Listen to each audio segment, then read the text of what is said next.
grow between the wall plates. Very often red dinoflagellate example goniolax undergo such rapid multiplication that they make the sea appear red.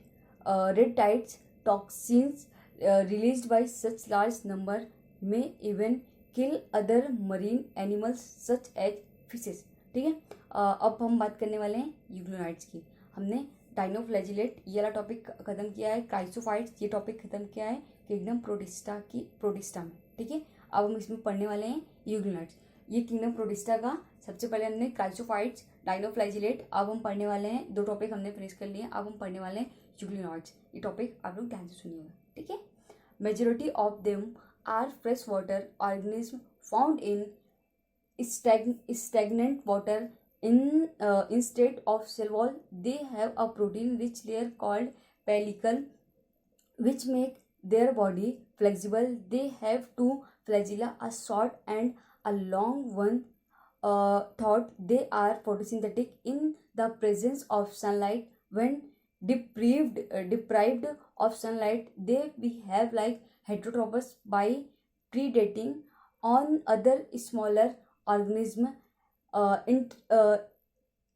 Interestingly, the pigments of euglenoids are identical to those present in higher plant. Example. एक minute, ओ आप लोग ध्यान से पढ़िएगा. ठीक है, सारी चीजें. इसके एग्जाम्पल क्या था? यूग्लिना. आपका ध्यान है ना? हेलो भैया, हाँ नीली शर्ट वाले आप ही. ठीक है, ध्यान से चीजों को ध्यान से सुनिएगा. ठीक है, स्लाइम मोल्ड्स अब हम पढ़ने वाले. अब हम ना 4 टॉपिक पढ़ने वाले. हमने 3 टॉपिक इसके खत्म किए हैं. जरा एक बार आप लोग मेरे साथ बोलेंगे. ठीक है, बोलिए जरा एक बार कौन कौन सी. हाँ, क्राइसोफाइट्स और डाइनोफ्लैजिलेट और यूग्लिनॉइड्स, ये हमने 3 टॉपिक खत्म किए. अब हम पढ़ने वाले हैं स्लाइम मोल्ड्स. ठीक है, ये 4 टॉपिक पढ़ेंगे. ठीक है ना, सभी के ध्यान है, अटेंशन प्लीज. ठीक है, slime molds are saprophytic protist. The body moves along decaying twigs and leaves.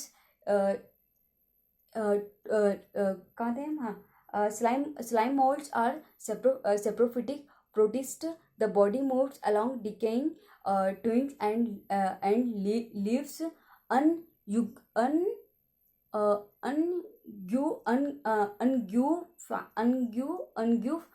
अनग्यूफाइंग, काफी टफ वर्ड है भाई. हाँ, अनग्यूफाइंग. एक बार आप है ना मेरे साथ 2-3 बार बोलेंगे. अनग्यूफाइंग. ठीक है, थोड़ा सा वर्ड्स है ना वो है कि कुछ साइलेंट है कुछ वो है. Organic material under suitable condition they form an aggregation called plasmodium which may grow and spread over several feet during unfavorable condition. The plasmodium differentiate and from fruiting bodies bearing spores at their tips. The spores possess 2 walls. They are extremely resilient and survive for many years even under adverse conditions. The spores are dispersed by air currents. ठीक है, इसके बाद हम पढ़ने वाले हैं protozoans. अब ये हमारा 5th टॉपिक होगा. ठीक है, कौन कौन से हमने टॉपिक पढ़ लिए किंगडम प्रोटिस्टा में?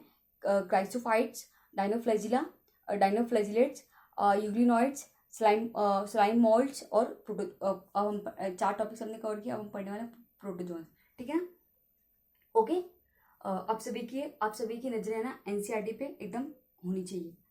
ठीक है, all protozoans are heterotrophs and live as predators or parasites. They are believed to be primitive relative of animals. They are 4 major group of protozoans.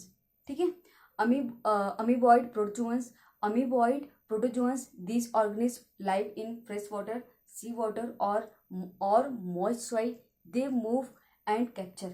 Hello, हाँ आप ही व्हाइट शर्ट वाले भैया, ध्यान कहाँ है आपका? हाँ, किस बात पे आपको हंसी आ रही है भैया? एक मिनट, हंसो मत, पहले एनसीईआरटी पढ़ लो, इसके बाद हंसना. ठीक है, रिवीजन कर लेना, अच्छे से मार्क्स आ जाए, नीट में सिलेक्शन ले लो, फुल एंजॉय करना. ओके, ठीक है.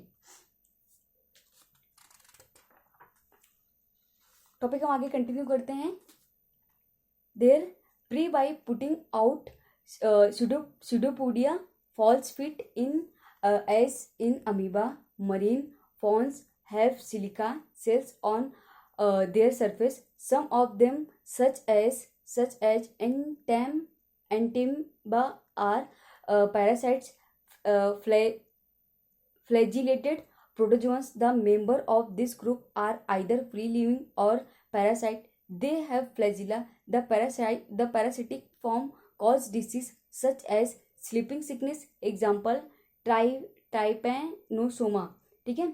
Ciliated protozoans. These are aquatic, actively moving organisms. Because of the presence of thousands of cilia, they have a cavity glued that open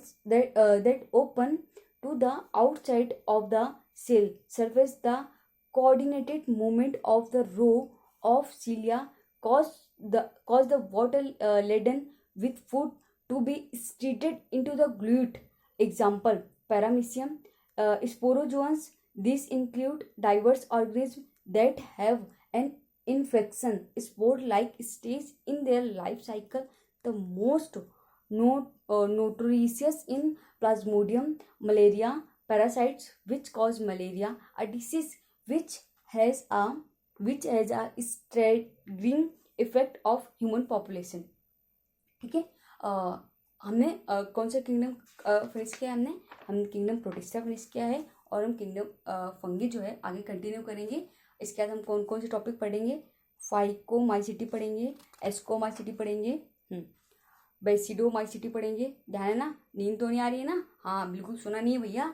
हाँ एनसीईआरटी पढ़ते जाना है. ठीक है. एनसीईआरटी इज द संजीवनी बूटी ऑफ द नीट एग्जाम. ठीक है. इस संजीवनी बूटी को पढ़ के आप है ना दूसरों को हील करने के लिए, दूसरों को संजीवनी बूटी देने लायक बन सकेंगे, है ना. और किसी को प्रॉब्लम से निकालना, मतलब किस टाइप की प्रॉब्लम से? उस प्रॉब्लम से जिसके बारे में है ना कुछ स्पेशल लोगों को नॉलेज होता है, जिसके लिए लोग है ना बहुत स्टडी करते हैं, बहुत हार्डवर्क करते हैं, बहुत डेडिकेटेड रहते हैं, बहुत पैशनेट रहते हैं अपने पैशन के लिए, अपने काम के लिए, अपने प्रोफेशन के लिए, है ना.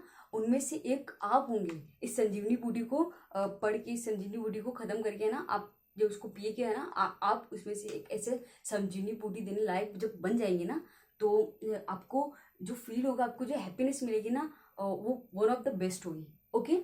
बहुत खुशी मिलने वाली रियल में, मतलब कि बहुत ही खुशी मिलती है किसी पेशेंट को हील करने के बाद, किसी की ऐसी प्रॉब्लम सॉल्व करने के बाद, है ना. जो कुछ स्पेसिफिक पर्सन ही सॉल्व कर सकते हैं, और वो स्पेसिफिक पर्सन आप कैसे बनेंगे? इस संजीवनी बूटी को ग्रहण कर. ठीक है. तो सुना नहीं है भैया? ठीक है. हाँ, कौन कौन से टॉपिक कवर करेंगे हम नेक्स्ट? अब बेसिडोमाइसिटिस, ड्यूटेरियोमाइसिटिस, किंगडम प्लांटी में हम पढ़ने वाले हैं, किंगडम एनिमेलिया पढ़ने वाले, वायरस, वायरॉइड्स और लाइकेंस पढ़ने वाले हैं. इसके बाद ये चैप्टर हमारा फिनिश हो जाएगा और हम समरी करेंगे. और हाँ, आपको जो भी डाउट्स आ रहे हैं, आपको जो भी क्वेश्चंस आ रहे हैं, आप मुझे कमेंट सेक्शन में लिख के बताइएगा आपको क्या क्या प्रॉब्लम्स आ रही हैं. ठीक है. तो आपके डाउट्स और क्लियर हो जाएंगे. और हाँ, कुछ जो हैंड रिटन नोट्स हैं, है ना, जो मैंने एक तो लिविंग वर्ड था और बायोलॉजिकल क्लासिफिकेशन था, वो है ना मैं आपको प्रोवाइड करवाने वाली हूँ. वो टेलीग्राम में प्रोवाइड करवाती हूँ या फिर यहाँ पे वो मुझे देखना पड़ेगा थोड़ा सा, है ना. 1-2 दिन का आप मुझे टाइम दीजिए, होगा सब कवर करवाती हूँ. ठीक है. तो वो हैंड रिटन नोट्स और आपका शेड्यूल और आपको सारी चीज़ें मैं वो देने वाली हूँ. ठीक है. आई होप आपको ये टॉपिक समझ में आया होगा. और हाँ, आप लोग इसकी एनसीईआरटी एक बार खुद से ज़रूर पढ़िएगा. 1 बार 2 बार तसल्ली से रीड करिएगा, इससे आपको अच्छे समझ में आएगा. एक बार नहीं समझ में आया, लेक्चर को दोबारा रिपीट करके वापस से देखिएगा, आपको अच्छे से चीज़ें समझ में आएगी और आप लिंक्ड कर पाओगे.